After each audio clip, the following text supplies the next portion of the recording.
जब सुदर्शन चक्र के भय से भागे दुर्वासा।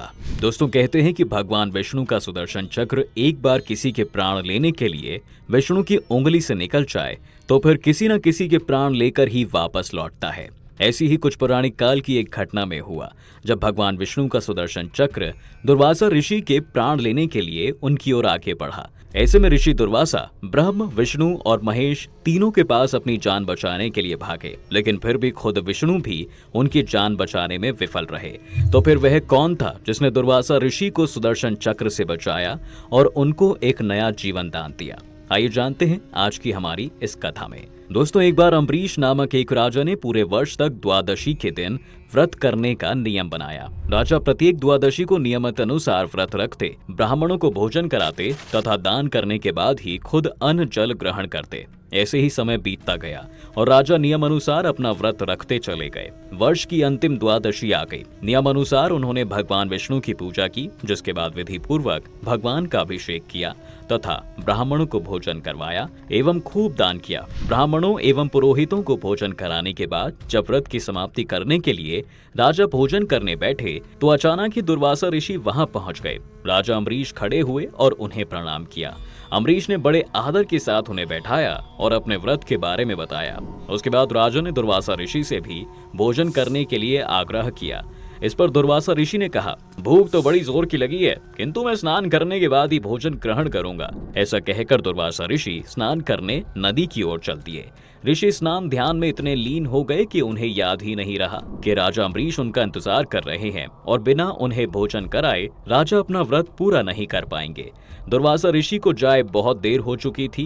द्वादशी भी समाप्त होने वाली थी। व्रत ना खोलने से व्रत खंडित हो सकता था और राजा की पूरे साल की तपस्या व्यर्थ हो सकती थी। लेकिन ऋषि दुर्वासा को भोजन कराए बिना राजा भी भोजन या अन्न ग्रहण नहीं कर सकते थे। राजा परेशान होने लगे।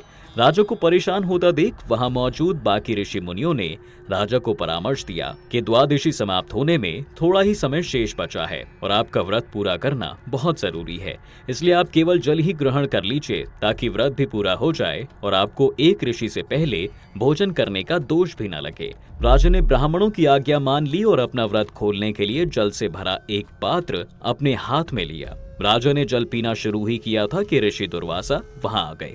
दुर्वासा को लगा कि मुझ ब्राह्मण को भोजन कराए बिना ही राजा ने अपना व्रत खोल लिया है। ऋषि दुर्वासा ने क्रोध में आकर श्राप देने के लिए अपना हाथ उठाया ही था कि राजा ने हाथ जोड़कर विनम्रता पूर्वक उन्हें रुकने के लिए कहा और बोले, ऋषिवर, द्वादशी समाप्त होने जा रही थी, आप तब तक आए नहीं। वर्ष भर का व्रत खंडित ना हो जाए, इसलिए ब्राह्मणों ने केवल जल ग्रहण करने की आज्ञा दी थी। जल के सिवा मैंने कुछ भी ग्रहण नहीं किया है। परंतु दुर्वासा ऋषि शांत नहीं हुए, जिसके बाद उन्होंने अपनी जटा से एक बाल खींचा और कहा, लो, मुझे भोजन कराओ, बिना पारण कर लेने का फल भुगतो। इस बाल से पैदा होने वाली कृत्या यानी कि एक राक्षसी तुम्हें समाप्त कर देगी। बाल के जमीन पर गिरते ही कृत्या राक्षसी प्रकट हुई और राजा अम्बरीश को खाने के लिए दौड़ पड़ी, लेकिन राजा वहीं खड़े रहे और अपनी जगह से नहीं हिले। तभी वहां भगवान विष्णु का सुदर्शन चक्र प्रकट हुआ और घूमते हुए कृत्या राक्षसी का सर धड़ से अलग कर दिया।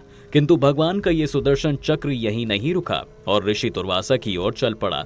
दुर्वासा ऋषि अपनी जान बचाने के लिए वहां से भागे और दौड़ते दौड़ते ब्रह्मलोक में भगवान ब्रह्म के चरणों में जाकर गिर गए और अपनी जान बचाने के लिए गुहार लगाई। किंतु ब्रह्म जी ने दुर्वासा ऋषि को बचाने से इनकार कर दिया और कहा, मैं तो सृष्टि को बनाने वाला हूँ, मेरा मृत्यु से कोई लेना देना नहीं है। आप महादेव के पास जाइए, वे ही आपकी रक्षा कर सकते हैं। ये सुनते ही दुर्वासा ऋषि भागते भागते महादेव के पास पहुंचे और अपनी सारी विपदा सुनाई। दुर्वासा की ये दशा सुन महादेव बोले, एक ऋषि होकर तुम क्रोध करते हो और बात बात पर श्राप देते हो। वैसे भी ये सुदर्शन चक्र है, मैं इसे नहीं रोक सकता। ये भगवान विष्णु का चक्र है, इसलिए तुम उन्हीं के पास जाओ, वही तुम्हारी रक्षा कर सकते हैं। दुर्वासा की जान पर आ पड़ी थी, इसलिए वे भागते भागते भगवान विष्णु के पास पहुंचे और प्राण रक्षा के लिए प्रार्थना की। दुर्वासा की विनती सुन नारायण बोले, हे ऋषि, तुमने अपनी कठोर तपस्या से जितनी भी शक्तियां प्राप्त की हैं, तुमने उनका केवल दुरुपयोग ही किया है। तुम छोटी छोटी बातों पर क्रोधित हो जाते हो और निर्दोष मनुष्य को श्राप दिए फिरते हो। तुम तपस्वी हो, तपस्वी को शांत रहना चाहिए। मैं इस चक्र से तुम्हारी रक्षा नहीं कर सकता, मैं तो अपने भक्तों को अपने दिल में रखता हूँ। राजा अम्बरीश के प्राण पर संकट आया तो मेरी आज्ञा लिए बिना ही मेरे चक्र मेरे हाथ से निकल गया।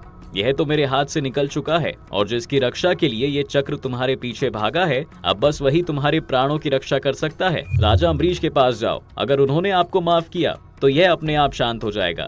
ये सुनते ही दुर्वासा ऋषि राजा अम्बरीश के राज्य की ओर भागे और वहां जाकर अपनी जान बचाने की गुहार लगाई। ऋषि को देखते ही राजा ने तुरंत उन्हें फिर से प्रणाम किया और भगवान विष्णु के सुदर्शन चक्र को शांत रहने के लिए कहा, और ऐसा होते ही सुदर्शन चक्र अपने आप ही गायब हो गया, जिसके बाद ऋषि दुर्वासा के प्राण बच गए।